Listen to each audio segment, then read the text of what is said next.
We're going tomorrow, Mom. I've sold your beach house. The words hit me like a freight train barreling through my chest.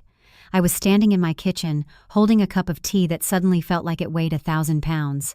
My son Brandon was standing in my doorway, casual as Sunday morning, wearing a designer suit I'd never seen before. His wife Brittany stood behind him, smiling that cold smile I'd learned to recognize over the past 3 years. "What did you just say?" My voice came out as a whisper. The beach house. I sold it last week. The closing is tomorrow at 2 p.m. You'll need to be out by noon.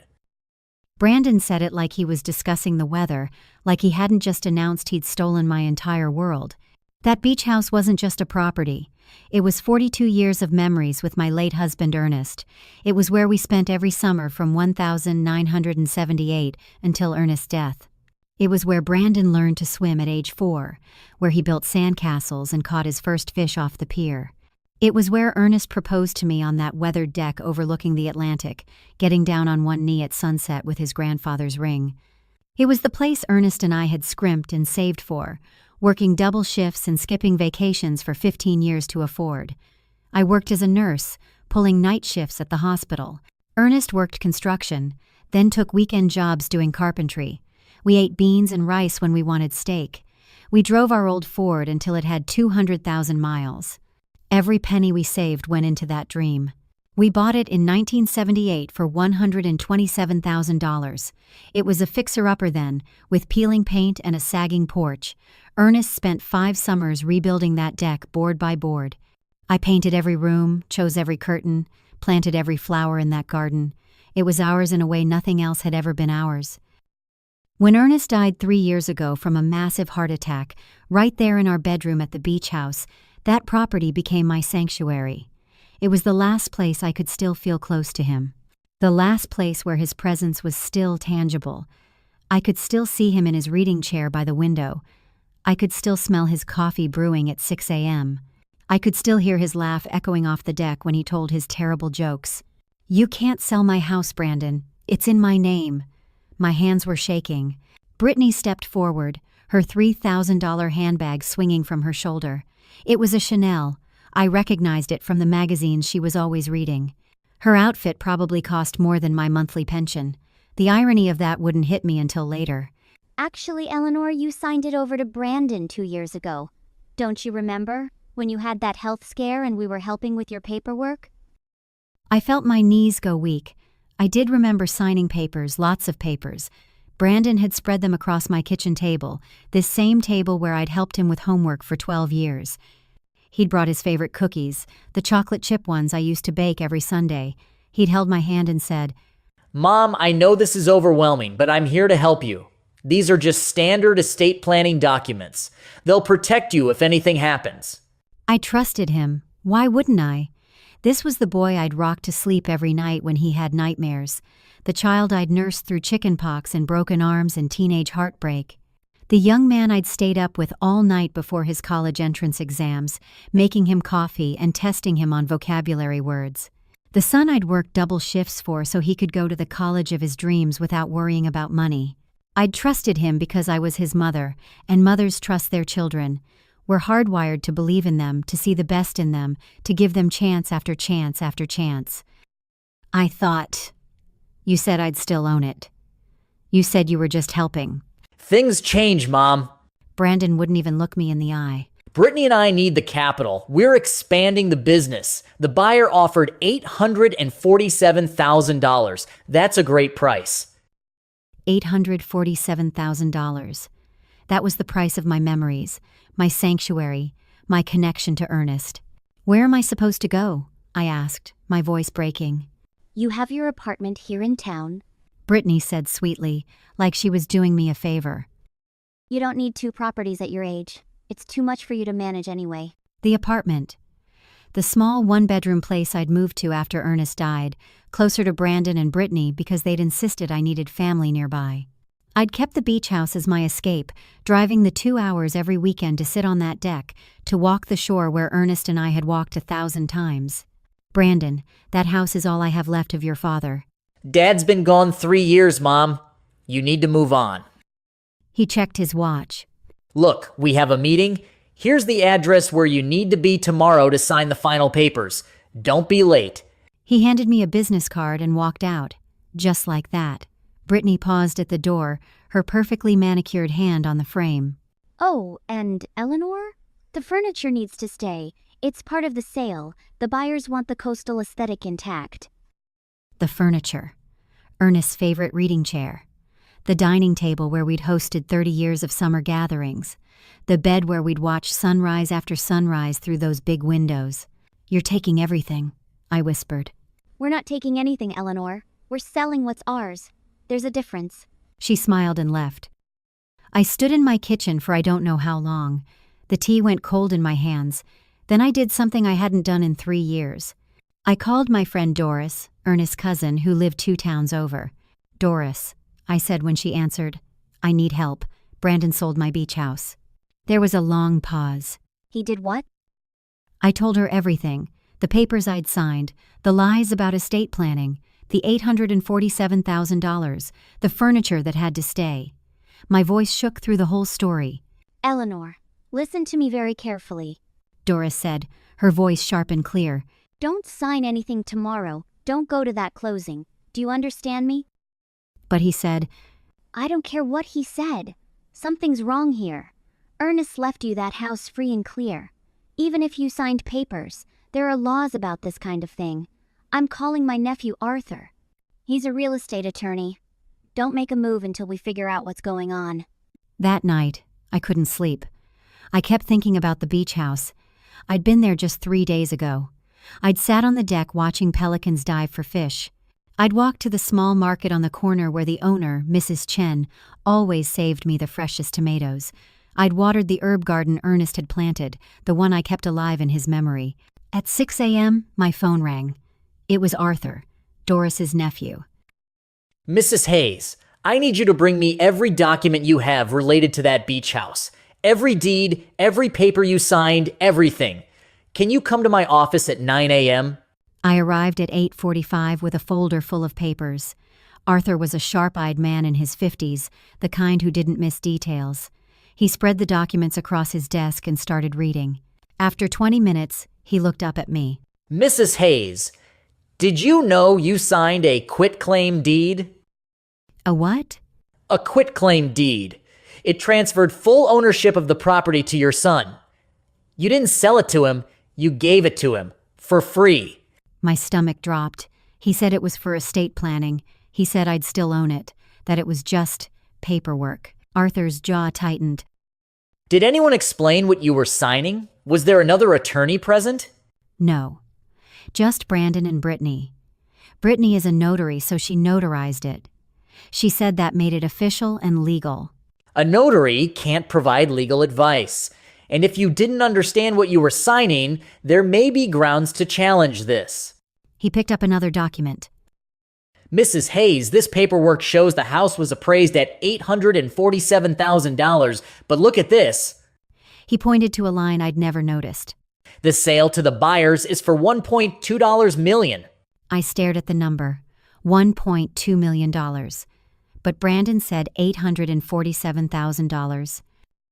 He lied. He's pocketing an extra $353,000 that you don't know about. Arthur leaned back in his chair. Mrs. Hayes, I believe your son is committing elder fraud. This is a crime. The word crime hit me like ice water. My son, my Brandon, the boy I'd rocked to sleep.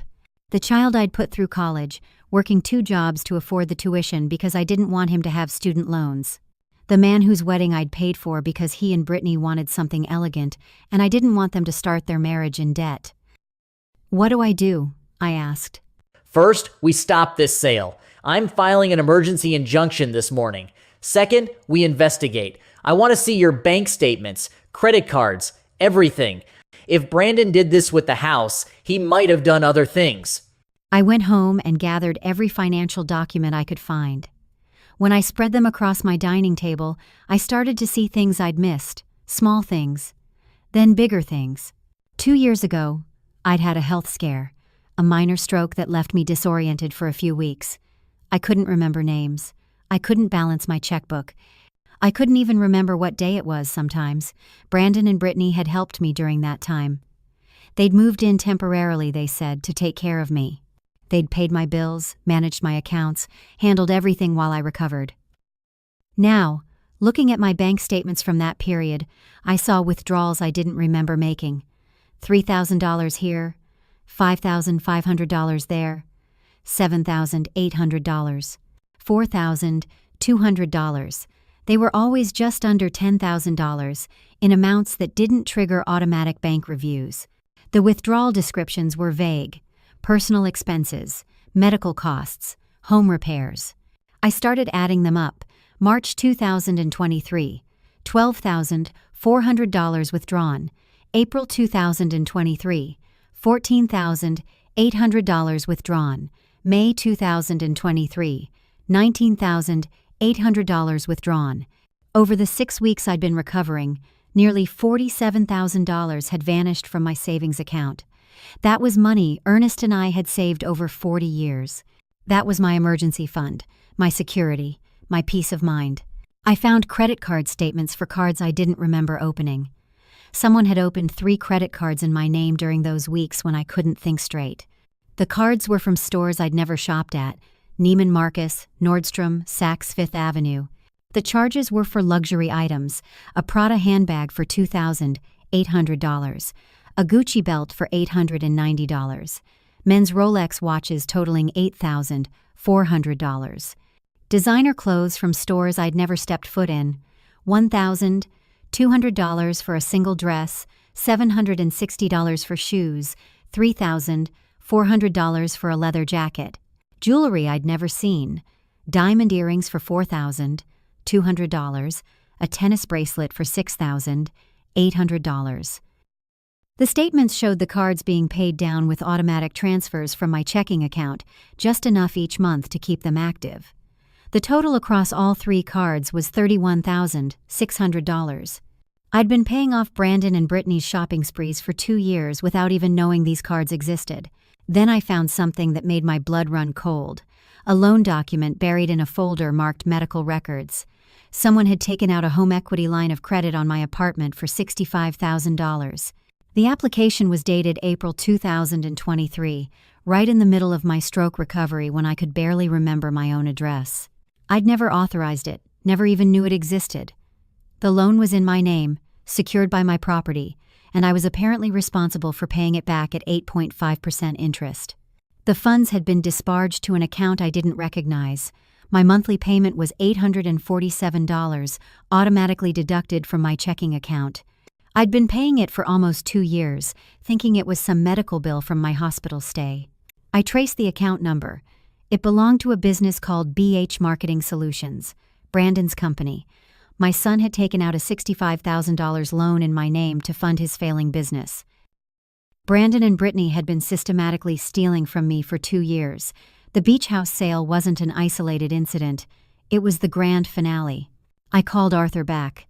My hands were shaking so badly I could barely dial. "I found more," I said. "So much more." Arthur came to my apartment that evening with a detective named Samuel Harrison from the Financial Crimes Unit. I showed them everything: every statement, every fraudulent card, every forged withdrawal. Detective Harrison took photos of everything. Mrs. Hayes, this is extensive financial elder abuse. We're talking about potential criminal charges here. Are you prepared for what that means? That's your son we'd be investigating. I thought about Brandon as a little boy, bringing me dandelions from the yard. I thought about him graduating college, so proud and handsome.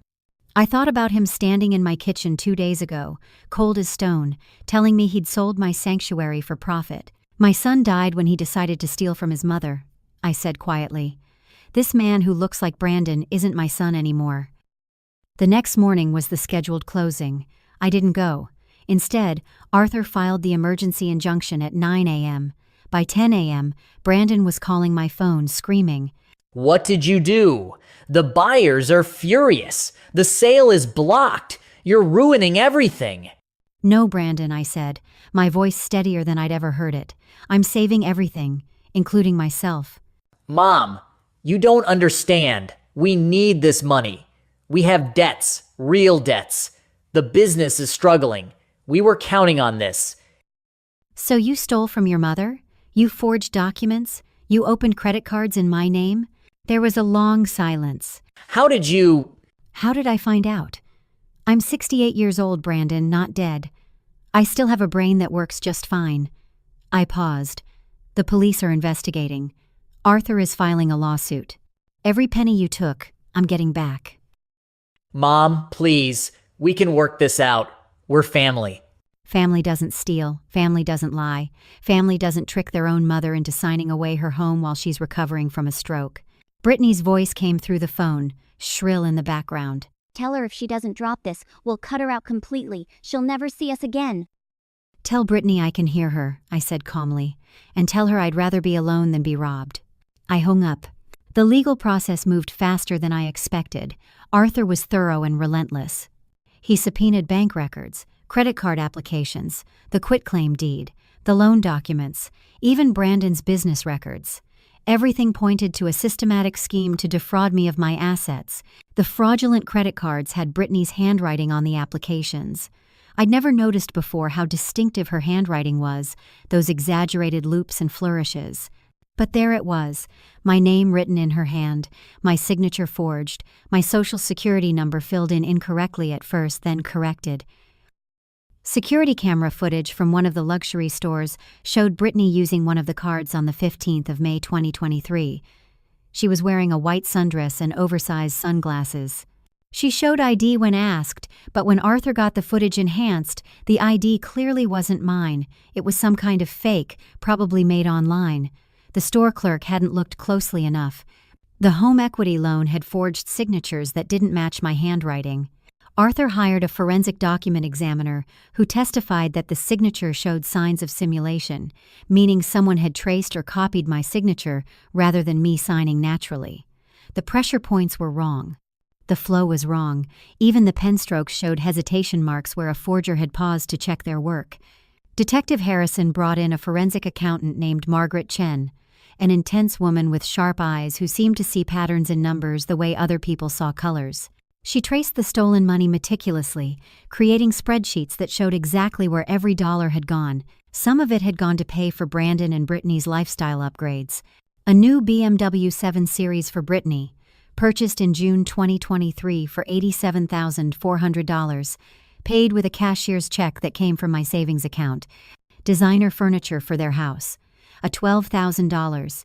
Italian leather sofa, a $12,000 dining room set, a $6,200 bedroom set, all bought with my fraudulently obtained credit. There were vacations, too. Margaret found charges for a trip to Cabo San Lucas in July 2023, $14,600 for an all-inclusive resort, first-class flights, spa treatments, and excursions. A ski trip to Aspen in January 2024, $11,800. A cruise to the Mediterranean in April 2024, $18,200. Brandon and Brittany had been living like wealthy socialites on money stolen from a 6-8-year-old widow. The rest had gone into Brandon's failing business. BH Marketing Solutions had been hemorrhaging money for 3 years. Margaret showed me the business bank statements. Client revenues were declining every quarter. Expenses were out of control. Brandon had been spending money on expensive office space, high-end equipment, and lavish client dinners, trying to project an image of success while the business was drowning in debt. By the time he stole from me, Brandon's business was $143,000 in the red. Every penny he took from me went straight into that black hole, trying to keep it alive for just one more month, one more quarter, one more year. But here's what Brandon and Brittany didn't know. Ernest had been smart about estate planning, really smart. When he died, he'd left me everything in a living trust. That beach house was protected by that trust. The quitclaim deed I'd signed didn't actually transfer the property because the trust, not me personally, owned it. Brandon had stolen a house he could never legally sell. When Arthur explained this to me, I actually laughed. "Ernest," I whispered to the ceiling, "you're still protecting me."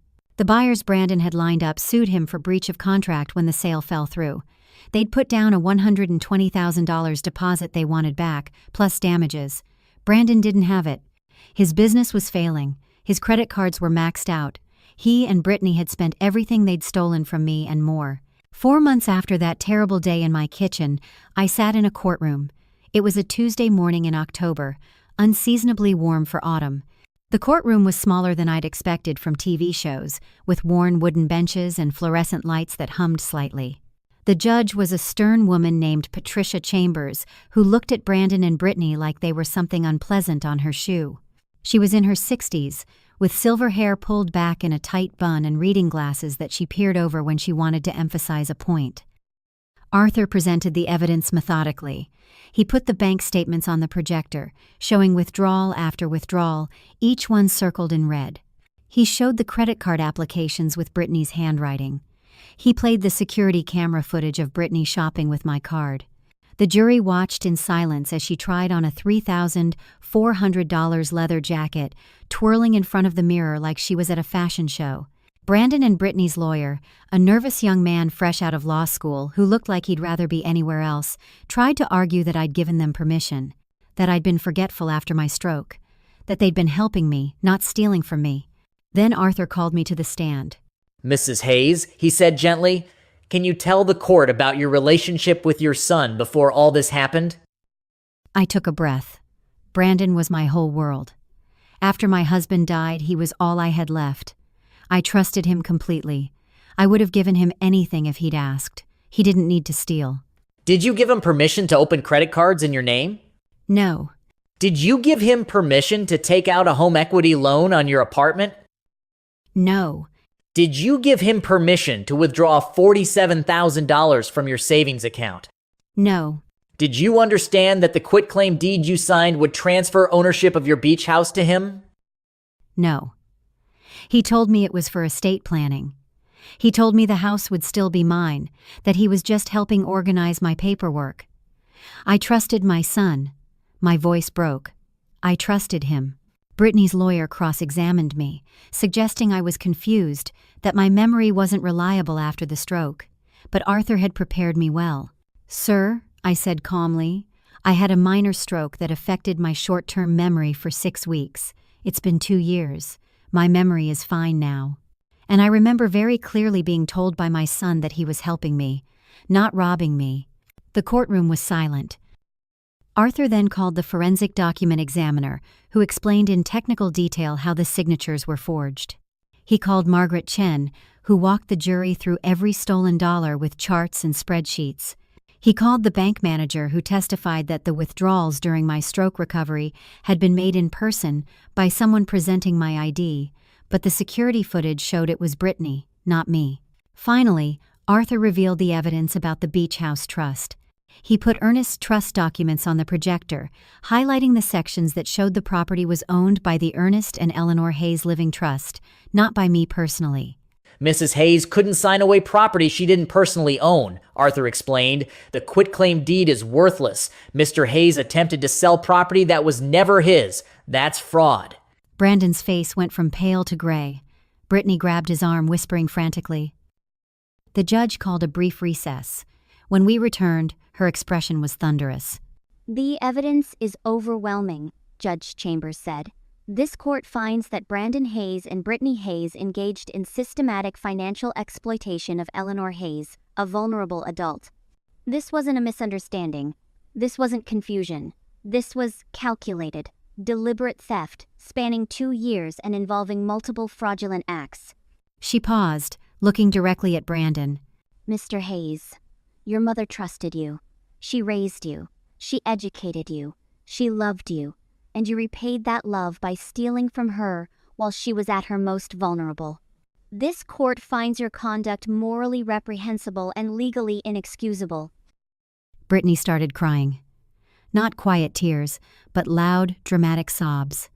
The judge waited, unimpressed, until she quieted. "The quitclaim deed is void. All fraudulently obtained funds must be restored. Mr. and Mrs. Hayes, you are hereby ordered to repay Mrs. Eleanor Hayes the sum of $143,600 in stolen funds, plus $65,000 for the fraudulent loan, plus legal fees of $28,000, for a total of $236,600. You have 6 months to comply. Brittany gasped. Brandon's face went white. His lawyer slumped in his chair. Furthermore, the judge continued, I am granting Mrs. Hayes full ownership of the beach house property, free and clear, with a permanent restraining order preventing Mr. and Mrs. Hayes from contacting her or coming within 500 feet of either of her properties. Additionally, I am referring this case to the district attorney for potential criminal prosecution for elder fraud, identity theft, forgery, and theft by deception. She banged her gavel. This court is adjourned. I had won. Not just the house, not just the money. I had won my dignity back, my self-respect, my right to live without fear, my right to be treated as a person, not a bank account to be raided. Brandon and Brittany couldn't pay the judgment. Their assets were seized. The BMW was repossessed. Their house went into foreclosure. Brandon's business collapsed completely. Last I heard, they'd moved to another state, working regular jobs, living in a small apartment, drowning in debt. I felt no satisfaction in their suffering. I felt no joy in their downfall. I just felt free. 6 months after the court case, I drove to the beach house. It was a Saturday morning, the kind of brilliant blue sky day Ernest had loved. I walked through every room, touching the furniture that was still mine, looking at the paintings we'd chosen together, standing on the deck where we'd shared so many sunsets. I made a decision that day. I established the Ernest Hayes Beach House Scholarship Fund. Every summer, I invite 3 women over 60 who've experienced financial abuse to stay at the beach house for 2 weeks. Free, no cost. Just rest, healing, and the sound of the ocean. I partner with local legal aid organizations to refer women who need a break, who need to remember they matter, who need to know they're not alone. The program runs from May through September. Each 2-week session includes not just accommodation, but also meals, support group meetings, and connections to resources. I've hired a part-time coordinator, a wonderful woman named Sandra, who herself survived financial abuse from her nephew. She manages the applications and helps the women settle in.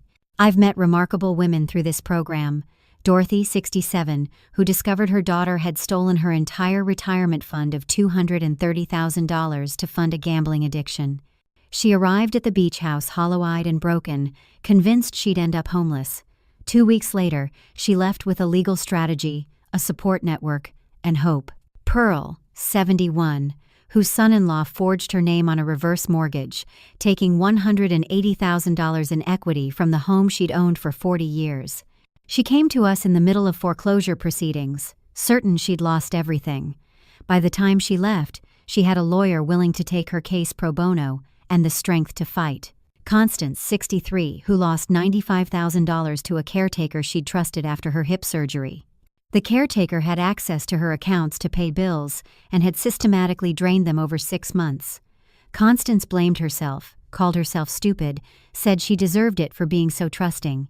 We spent hours on the deck, talking about how trust isn't stupidity, how being a good person doesn't make you deserve betrayal. Velma, 69, whose son and his wife took over her finances during a cancer treatment and never gave them back. By the time she recovered, they'd sold her car, emptied her savings, and moved her into a tiny apartment while keeping her original house for themselves. She thought she had no options until she came to the beach house and learned about elder financial abuse laws. Agnes, 66, whose grandson used her credit cards and social security number to fund his drug addiction, racking up $78,000 in debt in her name. She'd been protecting him, trying to help him get clean, not realizing he was destroying her financial future in the process. We sit on the deck together, these women and I. We share our stories. We cry, we laugh, we heal, we pass tissues and wisdom back and forth. We tell each other the things we need to hear. It's not your fault. You didn't deserve this. You're not stupid for loving someone. You have the right to protect yourself. Some women just need rest and validation. Others need practical help, legal referrals, financial planning assistance. I've built a network of professionals who donate time, attorneys who offer consultations, financial advisors who help with recovery plans, therapists who understand elder abuse trauma. The beach house has become something bigger than Ernest and I ever imagined. It's not just our sanctuary anymore. It's a sanctuary for women who've been betrayed by the people who should have protected them. It's a place where survival transforms into strength, where victims remember they're also warriors. I'm 73 years old now. 5 years have passed since Brandon sold my house, or tried to. I haven't spoken to him since the trial. He sends cards sometimes, apology cards, but I don't open them. Maybe I'm supposed to forgive. Maybe I'm supposed to be the bigger person. But I learned something important through all of this. Forgiveness doesn't mean letting people hurt you again. It doesn't mean pretending something didn't happen. It doesn't mean you have to keep toxic people in your life just because you share DNA. I think about Ernest every day. I talk to him sometimes, sitting on our deck, watching the pelicans. You were right to protect me, I tell him. You knew I'd need that protection someday. You just didn't know it would be from our own son. The herb garden is thriving now. I've expanded it, added lavender and rosemary. Mrs. Chen from the market comes by sometimes for cuttings. We have tea together and talk about life, about resilience, about the unexpected ways we find strength. Last week, I received a letter from Dorothy, one of the women who stayed at the beach house last summer. She wrote that my story gave her courage to report her daughter's theft. She won her case. She got her money back. She's rebuilding her life at 64, and she wanted me to know that the 2 weeks at the beach house changed everything for her. You showed me I wasn't alone, she wrote. You showed me I wasn't stupid for trusting my child. You showed me it was okay to fight back. That letter is pinned to my refrigerator now. I read it when I need reminding that good can come from pain, that survival can bloom into purpose, that one person's healing can light the way for others. I won't lie and say I don't still hurt. I do. I lost my son. Not to death, but to greed, to selfishness, to whatever poison makes a person capable of betraying their own mother. That loss aches in a way that's hard to describe. But I gained something too. I gained the knowledge that I'm stronger than I thought, that I can stand up for myself, that I can turn my pain into something meaningful, that I don't have to accept mistreatment just because it comes from family. The beach house is full of new memories now. Good memories. Women laughing on the deck, sunrise yoga sessions, late-night conversations about healing and hope. The ghosts of my past with Ernest are still here, but they're joined by the spirits of survival, of women who refuse to disappear, who refuse to stay silent, who refuse to accept that their suffering didn't matter. Every morning I make my coffee and sit on the deck. I watch the sun come up over the Atlantic, the same sun that rose the day Ernest proposed to me here. The same sun that rose the day I learned my son had betrayed me. The same sun that rises now, on a life I've rebuilt from the ashes. Good morning, Ernest, I say to the dawn. I'm still here. I'm still fighting. And I'm helping others fight too. The ocean whispers back. It sounds like approval. My name is Eleanor Hayes. I am 73 years old, and I have finally learned that love doesn't mean sacrificing yourself to people who would destroy you. I learned that being a mother doesn't mean letting your child steal your dignity. I learned that you can lose a family member and still build a family out of the women who understand your pain, who share your strength, who know what it means to survive. If you liked my story, you can support me by making a donation so I can write more stories and keep the Beach House Scholarship Program running. Thank you in advance. And you, what would you do in this person's place? Would you have prosecuted your own son? Would you have let it go? I would love to hear your opinion, so please share it with me in the comments. I'm always curious about what you all think. And also write me where you heard this story. Are you watching from the United States? From Europe? From somewhere else? I love knowing where my stories reach. For more life stories like this, stories about survival and second chances, and the strength we find when we think we have none left, like the video and subscribe to my channel. There are many other stories waiting for you. Stories of women who fought back, stories of justice found, stories of lives rebuilt. With heartfelt greetings, until next time.